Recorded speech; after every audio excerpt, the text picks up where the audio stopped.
वारजे परिसरामध्ये माई मंगेशकर हॉस्पिटल समोरील राष्ट्रीय महामार्ग प्राधिकरणाच्या अखत्यारीत येणारा जो उड्डाणपूल आहे त्या उड्डाणपुलाच्या खाली सुरू असलेल्या एका बांधकामामुळे अनेक प्रश्न निर्माण झालेत। भाजपच्या नगरसेविकेच्या अर्जानुसार इथे सुरक्षा सेवा कोठी उभारण्याचं काम सुरू करण्यात आलंय।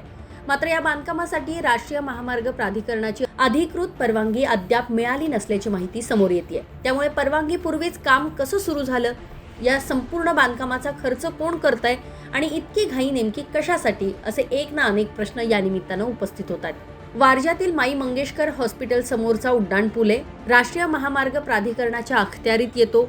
या पुलाखाली सुरक्षा सेवी कोठी उभारण्यासाठी संबंधित नगरसेविकेकडनं राष्ट्रीय महामार्ग प्राधिकरणाकडे परवानगी मागण्यात आली आहे। मात्र अद्याप परवानगी मंजूर झाल्यास अधिकृत पत्र प्राप्त झालं नसताना सुद्धा प्रत्यक्षात बांधकाम देखील सुरू करण्यात आल्याचं दिसून येत आहे।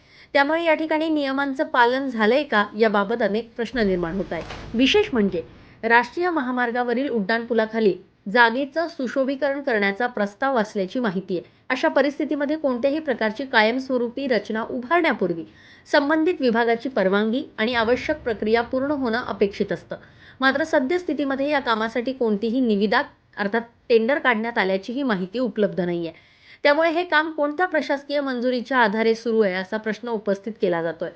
याबाबत लोकमतनं सातत्यानं पालिका अधिकारी आणि राष्ट्रीय महामार्ग प्राधिकरणाच्या अधिकाऱ्यांशी वारंवार संपर्क साधला, मात्र परवानगीचं अधिकृत पत्र शेवटपर्यंत उपलब्ध होऊ शकलं नाही।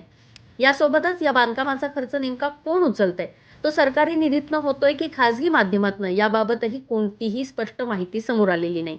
परवानगी प्रलंबित असतानाच काम सुरू करण्यामागचं नेमकं कारण काय, संबंधित विभागांकडून याकडे दुर्लक्ष झालंय का आणि राष्ट्रीय महामार्गाच्या जागेवर नियमबाह्य बांधकामं होत असल्यास त्यावर कारवाई होणार का, याकडे आता नागरिकांचं लक्ष लागून आहे। राष्ट्रीय महामार्ग प्राधिकरणाची अंतिम परवानगी मिळण्यापूर्वी सुरू झालेल्या या बांधकामामुळे अनेक प्रशासकीय आणि कायदेशीर प्रश्न निर्माण झालेत।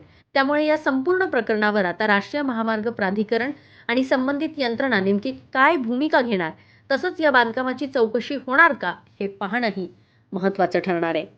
Bureau report, Lokmat video, Pune.